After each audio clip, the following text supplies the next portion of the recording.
We condemn any violence against peaceful protest. Bangladesh తగలడిపోతుంది. కానీ ఎందుకో తెలుసా?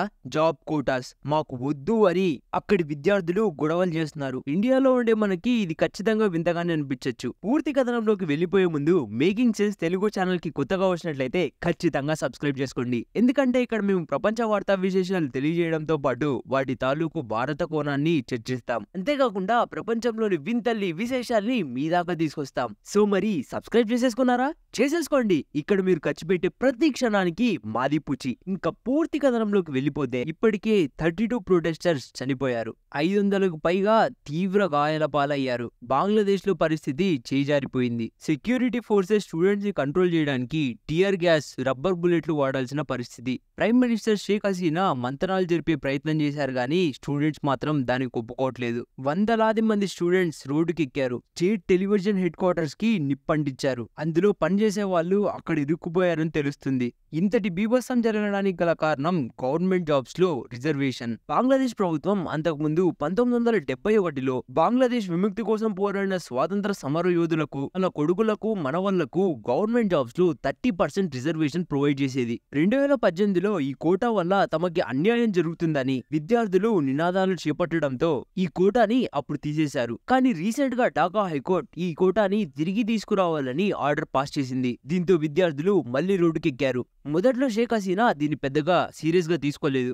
దీంతో విద్యార్థులు మరింత ఆగ్రహానికి గురయ్యారు. గొడవ ఇంత పెద్దదవడంతో బంగ్లాదేశ్ లో స్కూళ్లు, కాలేజ్లు మూతపడ్డాయి. మొబైల్, ఇంటర్నెట్ సేవలు నిలిపివేయాల్సిన పరిస్థితి. బంగ్లాదేశ్ సుప్రీంకోర్టులో ఈ విషయానికి సంబంధించి వచ్చే నెల హియరింగ్ జరగనుంది. షేక్ హసీనా కోటాలో మార్పులు తీసుకురావడానికి తమ ప్రభుత్వం సిద్ధంగా ఉందని తెలియజేసింది. కానీ విద్యార్థులు దీన్ని నమ్మడానికి సిద్ధంగా లేరు. ఎందుకంటే షేక్ హసీనా మిత్రపక్షాలకి ఈ కోటా లబ్ధి చేకూర్చింది. ఇంకొకటి ఏంటంటే ఈ కోటాలో ఎటువంటి మార్పులు అన్న దాని గురించి క్లారిటీ లేదు. ఈ గొడవల వల్ల షేక్ హసీనాకి 2 అతిపెద్ద ఛాలెంజెస్ ఎదురయ్యాయి. అందులో మొదటిది వెస్టర్న్ స్క్రూటినీ. యుఎస్ ఇంకా మిగతా యూరోపియన్ దేశాలు రీసెంట్ గా బంగ్లాదేశ్ లో ఎలక్షన్ జరిగిన టైంలో అక్కడ ఫ్రీ అండ్ ఫెయిర్ ఎలక్షన్ జరగలేదని దుమ్మెత్తిపోశాయి. ఇప్పుడు ఈ గొడవలు వాళ్ళకు కొత్త అవకాశాన్ని ఇచ్చినట్టయింది. ఇది మామూలే కదా అని మీరు అనుకోవచ్చు. కానీ ఇక్కడ విషయం ఏంటంటే బంగ్లాదేశ్ ప్రొడ్యూస్ చేసే majority of the textile products export అయ్యేది యూరోప్ కే. సో షేక్ హసీనా ఇప్పుడు వెస్టర్న్ కంట్రీస్ తో చాలా జాగ్రత్తగా ఉండాల్సిన అవసరం ఉంది. ఇంకా సెకండ్ బిగ్గెస్ట్ ఛాలెంజ్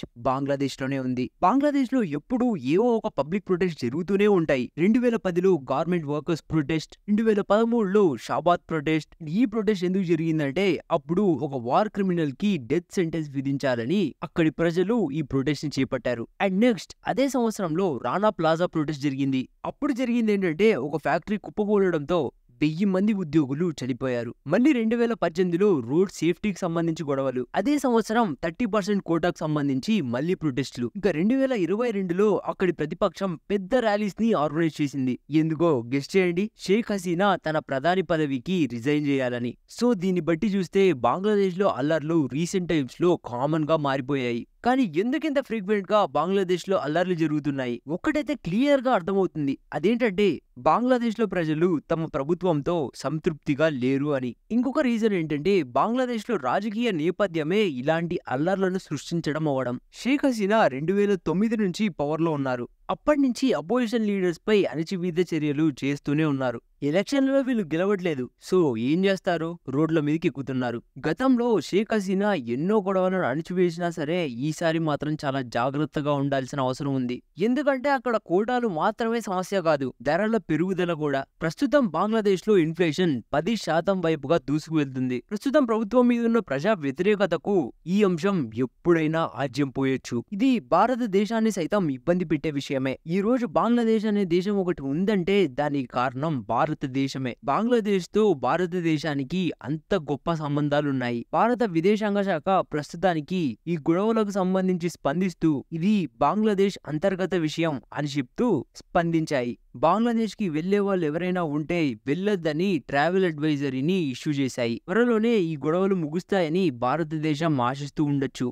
కానీ జరిగిన విద్యార్థి మరణాలు పట్టించుకోకపోవడం, వాటిపై స్పందించకపోవడం డిప్లొమసీలో అంత మంచిది కాదు. ఈ గొడవలన్నిటికీ ముఖ్య కారణం కోటాలే అయినప్పటికీ ఇందులోని ముఖ్య అంశం మాత్రం నిరుద్యోగమే. భారత్లో కూడా నిరుద్యోగుల సంఖ్య చాలా గణనీయంగా ఉంది. భారత ప్రభుత్వం తగిన చర్యలు తక్షణమే తీసుకోవాలి, లేకపోతే ఇలాంటి గొడవలు భారతదేశంలో సైతం జరగచ్చు. వీడియో ఇక్కడి దాకా చూసి కూడా సబ్స్క్రైబ్ చేసుకోండి భయ్యా, సబ్స్క్రైబ్ చేసుకోండి. వీడియోలోని ఇన్ఫర్మేషన్ మీకు నచ్చితే ఖచ్చితంగా లైక్ చేసి మీ ఫ్రెండ్స్తో పంచుకొని మీ అభిప్రాయాన్ని కామెంట్ సెక్షన్లో తెలియజేయండి.